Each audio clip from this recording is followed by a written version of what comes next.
नमस्कार, मैं आरबी सिंह यादव और आप देख रहे हैं मेरा YouTube channel R B Singh Yadav editor. आज मैं आपको फिर एक बार इजराइल और ईरान का जो मसाइल है उस पर बात करूंगा।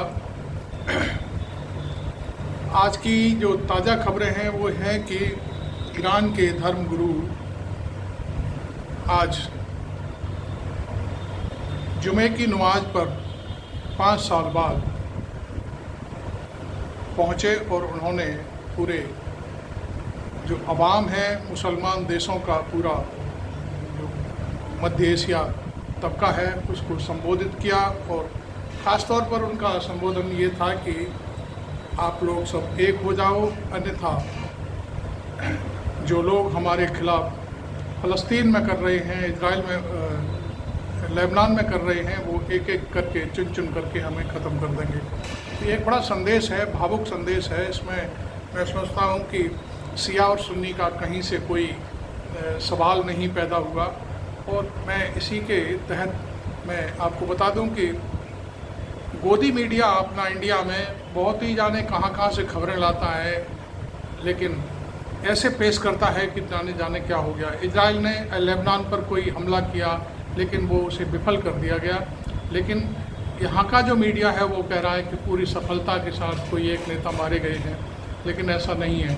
चूँकि यहाँ के गोदी मीडिया पर तो भरोसा ही नहीं है।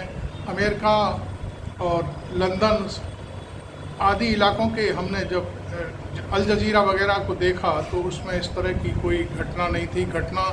हमला ज़रूर था लेकिन उसमें कोई हताहत नहीं हुआ, इस तरह की बात थी। अब मैं आपको बता दूं कि आज यमन से काफ़ी लंबी चौड़ी बटालियन लेबनान में भेजी गई है। अभी 2 दिन पहले यमन के लोगों ने लंदन का और एक अमेरिका का जहाज़ लूटा है और दूसरा उनको ध्वस्त कर दिया है, विस्फोट करके ख़त्म कर दिया है। तो खैर ये सारी चीज़ें हो रही हैं और इजराइल इस समय पूरी तरह से घायल पड़ा हुआ है। उसे अभी ये नहीं सूझ रहा है कि वो क्या करे क्या ना करे। तो आज हम आपको इसी मुद्दे पर सारी चीज़ें बताएंगे, चर्चा करेंगे। देखिए मेरा ये वीडियो, और थोड़ा लंबा भी हो सकता है। आपने मेरा चैनल अभी तक सब्सक्राइब नहीं किया तो ज़रूर कर लें, और उसके बाद फिर हम आगे बात करते हैं। जैसे ही आप वीडियो को लाइक करेंगे तो आज की जो ताज़ा घटनाक्रम है उसके अनुसार बात करते हैं। इजराइल का मानना ये था कि सैफुद्दीन जो लेबनान के जो नए चीफ बनने जा रहे हैं वो कहाँ पर हैं। उसने टारगेट किया और कारपेट बॉम्बिंग करने की कोशिश की, लेकिन उसमें ये पाया गया कि सैफुद्दीन तो वहाँ पर थे ही नहीं। लेकिन गोदी मीडिया ने पूरा दिन से हाहाकार मचा रखा है। सैफुद्दीन भी मारा गया, हिजबुल्ला का जो दूसरा जो कमांडिंग संभालने वाले, जो सैफुद्दीन ही कमांड संभालने वाले थे, तो वो भी मारा गया है। इस तरह की झूठी खबरें फैलाने का कोई मतलब नहीं है। लेकिन हमने एक जो चीज़ पढ़ी वो ये है कि सैफुद्दीन, जो इजराइल के कुछ अखबार हैं उनमें भी कुछ बातें लिखी हुई हैं, उसमें यह था कि सैफुद्दीन को टारगेट करने के लिए हमला किया गया था, लेकिन जहां कारपेट बॉम्बिंग हुई वहां पर सैफुद्दीन थे ही नहीं। आपको मालूम है कि हिजबुल्लाह को भी दफनाने के लिए जो कार्यक्रम हुआ था, बड़ी ही सावधानी के साथ लेबनान ने उनका सब दफनाया। आज ही दफनाया गया है इधर, और आज जुमे की नमाज थी। और लेकिन एक बात बता दूं कि लेबनान ने इतना होशियारी से हिजबुल्लाह का और उनके परिवार सहित और दूसरे लोगों के सब ऐसे सीक्रेट स्थान पर दफनाए हैं कि जहां किसी को मालूम ही नहीं है कि कहां पर है। क्योंकि इजराइल इस ताक में था, हिजबुल्लाह को जब दफनाया जाएगा तो उसमें बहुत भारी मात्रा में, लाखों की तादाद में लोग इकट्ठे होंगे और उस पर वो कारपेट बॉम्बिंग कर देंगे। इसमें उनका बदला पूरा हो जाएगा। लेकिन कहीं कोई सुराग, कहीं कोई सीक्रेसी आउट नहीं हुई। और आज खमेनी साहब जब गए थे, जो वहाँ की बड़ी मस्जिद है ईरान की, उसमें वहाँ श्रद्धांजलि यहाँ रखी गई थी और लेबनान में उनका शव दफनाया गया था। तो वहाँ पर मैं समझता हूँ जो भीड़ दिखाई गई है वो लाखों की तादाद में है, और उस लाखों की तादाद को संबोधित करते हुए उन्होंने कहा कि ना तो हम डरते हैं न डरे हैं कभी, और हमारा काम बहुत धीमी गति से चलेगा, हम रुकने वाले नहीं, हमारा काम चलता रहेगा। और इसके लिए फिर उन्होंने जो अभी मैंने बोला था कि जो पूरा मुस्लिम जगत है, मिडिल ईस्ट है, पूरा सऊदी अरबिया है और मिडिल ईस्ट के जितने भी कंट्रीज़ हैं, उन सबसे कहा कि हम सबको एक हो जाना है, अन्यथा की स्थिति में हम सारे देशों को वो धीरे धीरे करके बर्बाद कर देगा। जैसे हमास को बर्बाद किया है, लेबनान को बर्बाद करने की कोशिश हो रही है, सीरिया और ये जितने भी उसके पड़ोसी देश हैं उनकी हालत ख़राब कर रखी है। तो खैर ये तो बात आज की रही। अब आगे देखो, अब मैं आपको एक नई खबर देता हूँ। अल जजीरा ने एक डॉक्यूमेंट्री चलाई है अपने चैनल पे, उसमें हमास के ऊपर सारी कहानी है। हमास के ऊपर कहानी यह है कि उन्होंने जो शुरुआत करी है डॉक्यूमेंट्री की, उसमें कहा गया है कि हमास के 902 लोग परिवार हमास से पूरी तरह से सफाया कर दिए गए हैं। लगभग 40,000 के आसपास लोग मारे गए हैं। बच्चों की संख्या तो हम कई बार आपको पहले ही बता चुके हैं। अस्पतालों में बम फेंके गए हैं, और जो लोग 902 परिवार दफन किए गए हैं, कहने का अर्थ मतलब मारे गए हैं, उनमें डॉक्टर्स हैं, इंजीनियर्स हैं, बहुत सारे अच्छे अच्छे लोग हैं, बिजनेसमैन हैं, उनको टारगेट किया गया है। चूँकि हमास को प्रोडक्ट करने के लिए ऐसे लोग सबसे आगे रहते थे, और इजराइल ने ऐसे लोगों को चुन चुन करके मारा है। तो ये सारी जो बातें हैं उनको गोदी मीडिया कभी नहीं दिखाएगा। यहाँ तो हमारे यहाँ तो अभी एक चैनल में देख रहा था, उस पर हेडलाइन मोटी मोटी आ रही थी, इसकी मैं समझता हूँ पॉइंट साइज होगा 200, और उसमें लिखा हुआ था कि हिजबुल्लाह का जो नया चीफ है वो ढेर कर दिया गया है। कितनी झूठी खबर चलाते हैं लोग। मैं समझता हूँ कि ये यहाँ पर जो हिंदू मुस्लिम का कार्ड खेलने की कोशिश होती है ऐसे चुनावों के दौरान, ये सब होता है। लेकिन हिजबुल्लाह का जो नया कमांडर है वो मारा नहीं गया है। कारपेट बॉम्बिंग हुई है थोड़ी सी, लेकिन उसका कोई असर नहीं हुआ है लेबनान में। तो इस तरह की जो बातें हैं वो चल रही हैं, और जो डॉक्यूमेंट्री है उसके बारे में मैं बता रहा था आपको कि पूरी तरह से हमास को बर्बाद कर दिया गया है। अल जजीरा ने उन जगहों पर जाकर के खुद सारी चीज़ों को रिकॉर्ड किया है और दिखाया है कि किस तरह से इजराइल के जो एयर डिफेंस है उसने बर्बादी का पूरा जितना भी उनके पास साजो सामान है वो सब इस्तेमाल किया है, और हमास को पूरी तरह से बर्बाद कर ही दिया है फ़िलहाल तो। अब ये सारी चीज़ें आपको कहीं देखने को नहीं मिलेंगी। अब मैं आपको एक कहानी सुनाता हूँ। बोरिस जॉनसन का आपने नाम सुना होगा, शायद नहीं सुना हो तो मैं बता देता हूँ। इंग्लैंड के प्रधानमंत्री, पूर्व प्रधानमंत्री, उन्होंने अपनी जो आत्मकथा टाइप जो होती है, डायरी है, उसमें लिखा था, और वो सार्वजनिक है, मैं समझता हूँ कोई भी पढ़ सकता है उसको। तो उन्होंने लिखा था कि बेंजामिन नेतन्याहू एक बार उनसे मिलने इंग्लैंड आया था, और जब वो आया तो उसने मेरा वॉशरूम है वो यूज किया। होता ही है जब आदमी किसी के घर जाता है, वॉशरूम आती है तो फिर बताया जाता है कि भाई आप चले जाइए वॉशरूम। वो काफ़ी देर वॉशरूम में रुका, फ्रेश होने का जो नाटक होता है वो किया, और उसने फिर एक डिवाइस उनके बाथरूम में लगा दी। जब बोरिस जॉनसन, जब नेतन्याहू उस बाथरूम से बाहर आ गया और वहाँ से घर से विदा कर दिया, तो बाथरूम चेक किया उन्होंने कि देखें क्या है, तो देखा कि वहाँ पे एक डिवाइस लगी हुई है। इसका मतलब क्या है? कितनी नीचता की बात है कि वो इंग्लैंड का जो प्रधानमंत्री है वो क्या बोलता है, किसके बारे में क्या करता है, उस डिवाइस के ज़रिए वो सारी चीज़ें सुन सकें। अब देखिए 1948 में इंग्लैंड की जो कहना चाहिए कि इंग्लैंड की तरफ से ही प्रस्ताव किया गया था, तब ये इज़राइल देश बना था एक तरह का। जब समय जो पूरी कहानी है आप सब लोगों को शायद मालूम ही होगी। इजरायलियों ने इंग्लैंड का साथ दिया था उस दौरान 48 के आसपास किसी जंग में, यूरोप में ही जंग चल रही थी तब। उस जंग में हिस्सा लेने के बाद तब इन्होंने एक शर्त रखी थी कि हमें नया देश चाहिए। इंग्लैंड ने इसकी पहल की और फिर वो उसी समय इस तरह का यूनाइटेड नेशंस में डिक्लेरेशन हुआ।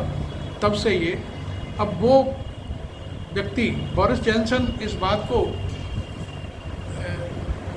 मतलब खुलासा करते हैं कि देखिए जिन लोगों को हमने बनाया, जिन लोगों के बारे में हमने उनको आगे बढ़ाया, देश बनाया, वही लोग हमारी जासूसी कर रहे हैं।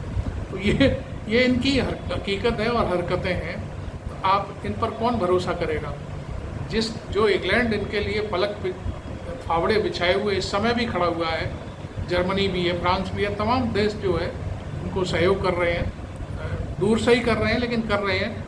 वो व्यक्ति के बारे में आज खुलासा हुआ कि बोरिस जॉनसन की जो बाथरूम है उसमें सीक्रेट डिवाइस लगा दी और उसके बाद फिर वो चले गए। और उनका सिर्फ मकसद ये था कि Boris Johnson as prime minister या देश का बड़ा आदमी है, भाई क्या बात करता है लेबनान के बारे में, वो हमें सारे सीक्रेट्स मिलते रहे। ये है इजराइल की दोस्ती। और उस इजराइल को हमारे देश का मीडिया ऐसे उछाल रहा है, मालूम नहीं क्या है। असल बात यह है कि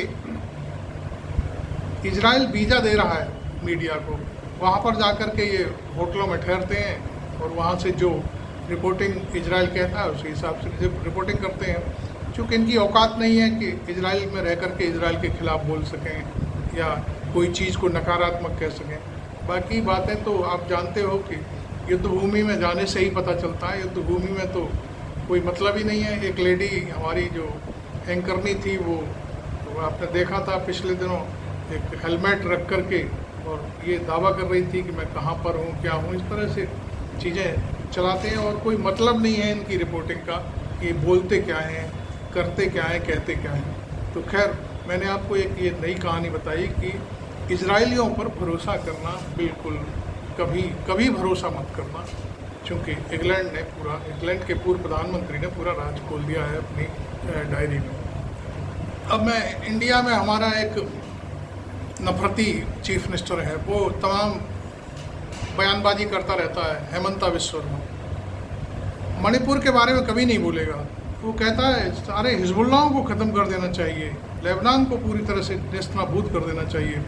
और एंकरनियाँ भी हैं हमारी, वो कल ही शायद कल या परसों में ही न्यूज़ फ्लैश कर रहे थे कि अब इजराइल उठने वाला है और ईरान का नक्शा बदल जाएगा, दुनिया का जो नक्शा है उस नक्शे से ईरान ख़त्म हो जाएगा। इस तरह की बातें कर रहा था। अभी 3 दिन तो हो गए, अभी तक तो कुछ किया नहीं है।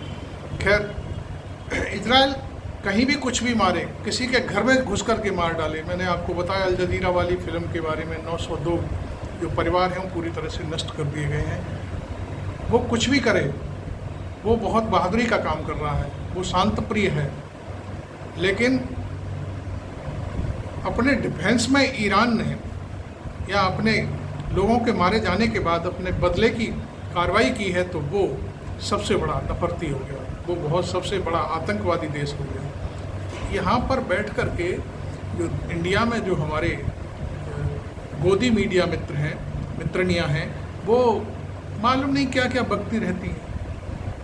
आप डिबेट देखेंगे तो आप ताज्जुब करेंगे कि डिबेट में खुद ही प्रवक्ता बन जाती हैं। ऐसा लगता है कि लगता तो कुछ नहीं है, हम टीवी ही बंद कर देते हैं। लगने को तो बहुत कुछ लगता है, लेकिन ऐसी जो नफरत भरी जो डिबेटें चलती हैं वो बस केवल एक बार देखने के लिए देखते हैं, बाकी और कोई अब मकसद नहीं है।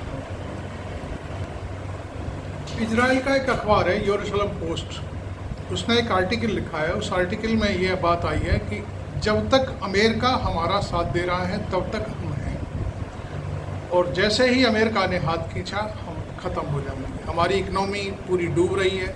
यरूशलेम पोस्ट सरकारी अखबार है इजराइल का, मैं आपको बताऊं, कि वो किसी और दूसरे देश का नहीं है, वो वहीं की भाषा बोलता है, लेकिन वो कुछ आर्टिकल अपने भी लिखता है। हमारे यहाँ जैसे गोदी मीडिया उस टाइप से नहीं है, वो अपनी बातें भी वहाँ लेखक छपवाते हैं, उसमें लिखते हैं। तो एक चीज़ तो ये, दूसरा यरूशलेम से भागने की प्रक्रिया शुरू हो गई है। तमाम लोग अमेरिका जा रहे हैं। अमेरिका में यहूदियों का बड़ा सेटअप है, आपको मालूम ही है।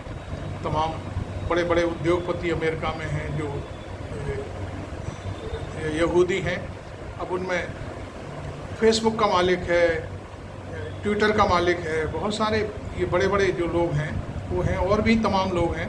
तो वो वहाँ जाकर के शरण पाने की कोशिश में कर रहे हैं। तमाम उनको लग रहा है कि अब शायद इजराइल बर्बाद होने की कगार पर है और कभी भी हाथ खड़े हो सकते हैं।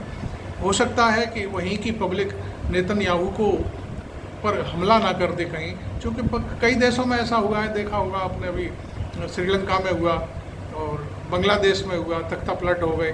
तो ये तो एक नमूने के तौर पर हमने नाम गिनाए हैं। लेकिन हमारा जो गोदी मीडिया है, हमारा गोदी मीडिया की जो एंकरनियाँ हैं, उन्हें तो ये लग रहा है कि इजराइल से तो बड़ा कोई दुनिया में कोई देश ही नहीं है। इतना सा छोटा सा देश है, उसको इतना बढ़ा चढ़ा करके दिखाया जा रहा है कि पता नहीं क्या है। खैर, ये सारी चीज़ें आपने देखी, और आपने चैनल अभी तक शायद सब्सक्राइब नहीं किया तो ज़रूर करें।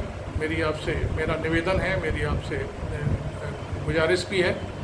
देखिए, ईरान के प्रधानमंत्री, देखिए 3 दिन पहले ईरान ने हमला किया इजराइल पर, और उसके बाद आज ख़ुमैनी साहब ने संदेश जारी किया कि सारे मुस्लिम जगत एक हो जाए। ईरान के प्राइम मिनिस्टर सऊदी अरब के दौरे पर हैं।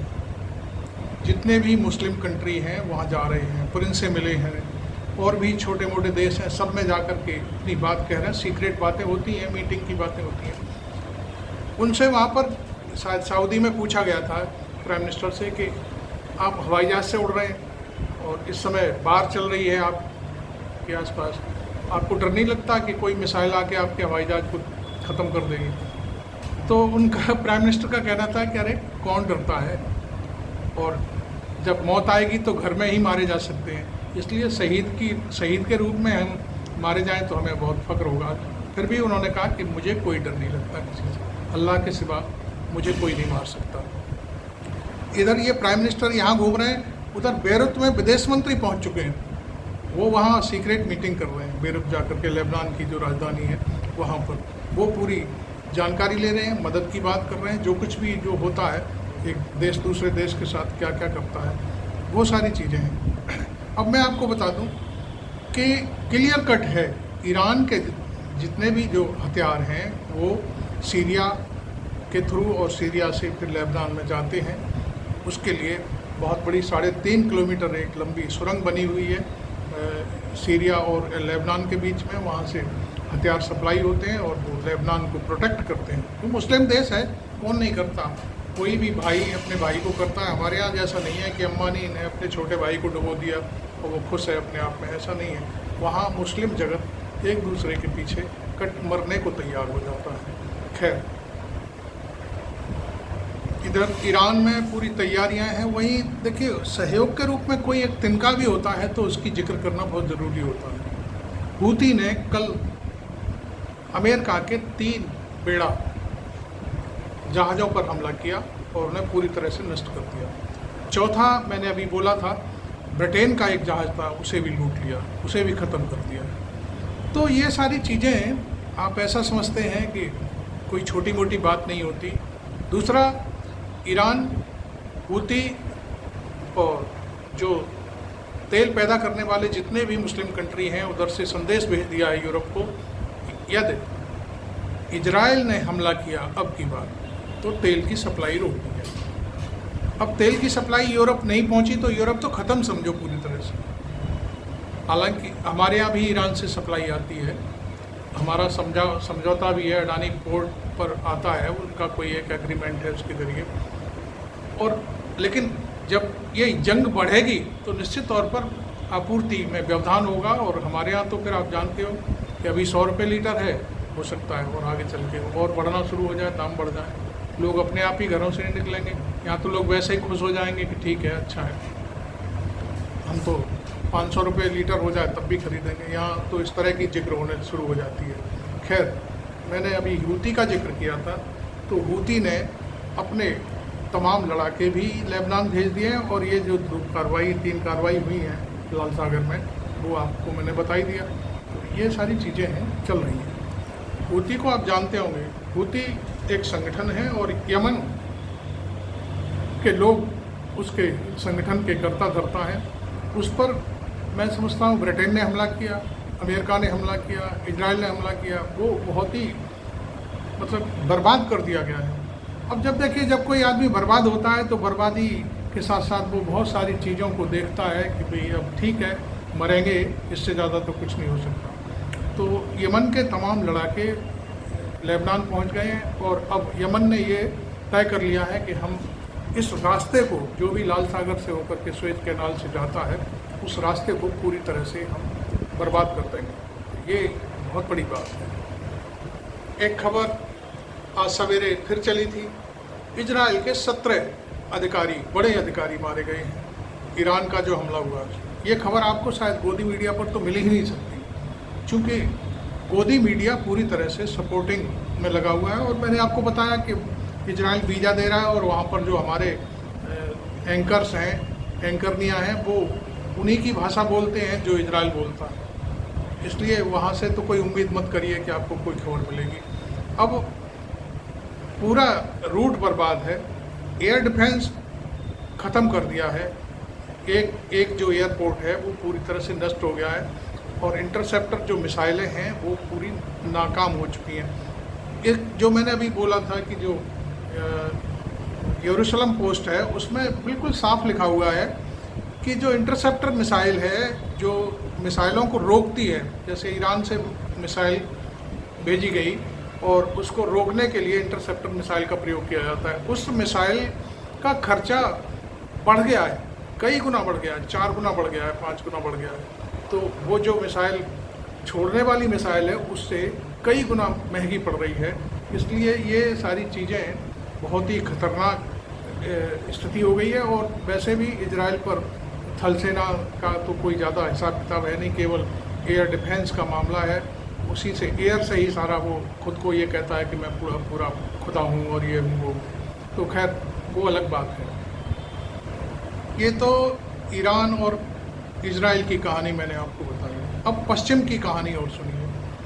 अमेरिका में अभी पिछले कुछ दिनों आपने देखा होगा कि ट्रंप के कान से छूती हुई गोली निकल गई थी और फिर उन्होंने बाकायदा उसका बड़ा प्रचार लिया, कान पे पट्टी बांध करके भाषण देना, ये करना वो करना, और प्रचार किया कि ये सारा ईरान मुझे मरवाना चाहता है। मतलब ईरान को बर्बाद करने के लिए, ट्रंप की बात कर रहा हूँ मैं, ट्रंप ने ऐसा तमाम ढकोसलेबाजी करी, लेकिन वो किसी के गले नहीं उतरी, क्योंकि वो ट्रंप का सारा खेल था।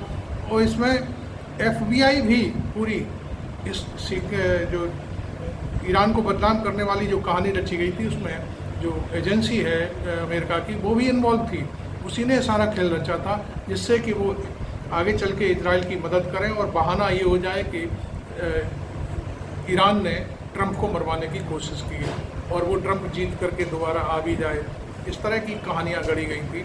लेकिन मैं समझता हूँ कि ये जो कहानी थी पूरी तरह से ट्रंप की चाल थी, वो फुस हो गई। और अभी ईरान ने उसी समय अपना बयान दिया था कि ये सारी चालें चली जा रही हैं अमेरिका द्वारा, और वो तो बाकायदा कह रहा है कि जो कुछ भी हो रहा है ये सारी चीज़ें अमेरिका करा रहा है। अभी हिजबुल्ला सीज फायर के लिए राजी हो गए थे, नेतन्याहू राजी नहीं हुआ था, क्योंकि अमेरिका चाहता था कि जंग जारी रहे, उसके हथियार बिकते रहे, क्योंकि हथियार वो वहाँ से इजराइल को हथियार बेचता है, उससे पैसा कमाता है। ये सारी जो चीज़ें थी वो ये थी कि ईरान किसी भी तरह से बर्बाद हो जाए और बदनाम भी हो जाए। बहाने के लिए हम उनसे बाकायदे सारी चीज़ें करते रहें और बहाना बना करके हम ईरान पर भी हमला बोल दें और इजराइल को प्रोटेक्ट करते रहें। अब मैं इस वीडियो का अंत करने से पहले आपको एक चीज़ और बताऊंगा। इजराइल ने अभी कुछ दिन पहले सीरिया के कुछ ठिकानों पर हमला किया। अब सीरिया एक अलग देश है, आपको मालूम है, लेकिन उसको रसिया पूरी तरह से प्रोटेक्ट करता है, रसिया का समर्थन प्राप्त है उसको। रसिया वहाँ पर बहुत सारी चीज़ें करता है और उनको रोकने के लिए सीधा सीधा इजराइल ने रसिया को टारगेट कर दिया है।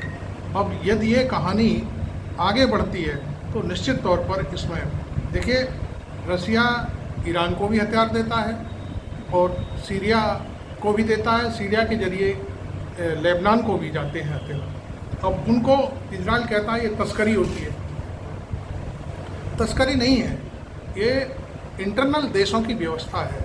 सीरिया, मैंने अभी बताया था आपको, 3.5 किलोमीटर सीरिया से लेबनान के बीच में जो सुरंग है उसके ज़रिए सारे हथियारों की सप्लाई आती जाती है। उसमें हथियारों का जो जखीरा है वो ज़मीन के रास्ते जाता है और वो एक दूसरे की मदद होती है। अब इसमें तस्करी नाम दिया जा रहा है कि वो तस्करी होती है, तस्करी बिल्कुल नहीं होती। खैर, अब इजराइल ने एक और अपना फ्रंट खोल लिया है, सीरिया के कुछ इलाकों पर कारपेट बॉम्बिंग करके रसिया के जो लोग हैं उनको धमकाने की कोशिश की है। तो खैर, आपको ये जानकारी मैंने जो जुटाई आपको बताई, कैसी लगी ज़रूर बताएं और मैं आशा करता हूं कि आप मेरे इस वीडियो को पसंद करेंगे और आप इस पर अपनी टिप्पणी भी, राय भी रखेंगे, टिप्पणी करेंगे। भले ही आपको अच्छी ना लगे, आप बुरी भी लिख सकते हैं, अच्छी भी लिख सकते हैं, और चैनल को सब्सक्राइब करते हुए वीडियो को शेयर ज़रूर करें। Thank you very much. मैं आरबी सिंह यादव।